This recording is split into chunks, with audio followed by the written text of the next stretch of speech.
চট্টগ্রামে তেলবাহী জাহাজে বিস্ফোরণের ঘটনায় ৩ জনের মরদেহ উদ্ধার করা হয়েছে। সোমবার সকালে কর্ণফুলী নদীর পতেঙ্গায় চট্টগ্রাম বন্দরের ডলফিন জেটিতে তেল খালাসের সময় এই দুর্ঘটনা ঘটে। বাংলাদেশ শিপিং কর্পোরেশনের মালিকানাধীন এমভি বাংলার জ্যোতি জাহাজে এই বিস্ফোরণ ঘটে বলে জানিয়েছে বাংলাদেশ নৌবাহিনীর চট্টগ্রাম এরিয়া কমান্ডার মাসুদ ইকবাল।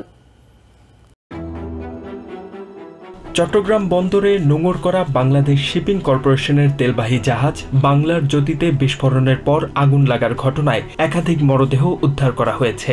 নিহতরা হলেন deck cadet Sourav Kumar Saha, chargeman Nurul Islam ও বিএসসি মেরিন ওয়ার্কশপের কর্মচারী মোহাম্মদ হারুন।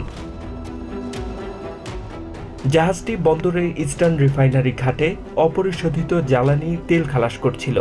এতে 10,000 টন অপরিশোধিত তেল ছিল। সোমবার সকাল 11টার দিকে এর সামনের অংশে বিস্ফোরণের পর আগুন ধরে যায়।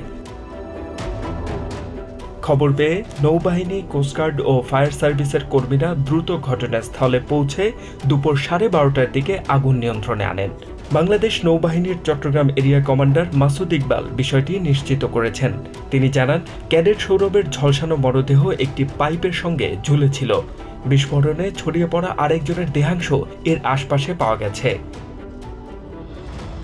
শিপিং কর্পোরেশনের এক কর্মকর্তা জানান, এই দুর্ঘটনায় নিখোঁজের তালিকায় ছিলেন ক্যাডেট সৌরভ, ফোরম্যান নুরুল ইসলাম ও ক্যাজুয়াল স্টাফ হারুন।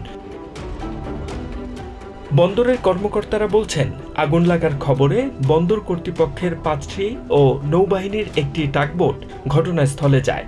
আশপাশে থাকা জাহাজগুলো নিরাপদে সরিয়ে নেওয়ার ব্যবস্থা করা হয়। বিস্ফোরণের কারণ এখনো জানা যায়নি। HM. Ataullah, TVN 24 news desk. New York থেকে সম্প্রচারিত টিভিএন 24 টেলিভিশন বিশ্বজুড়ে বাঙালির কণ্ঠস্বর।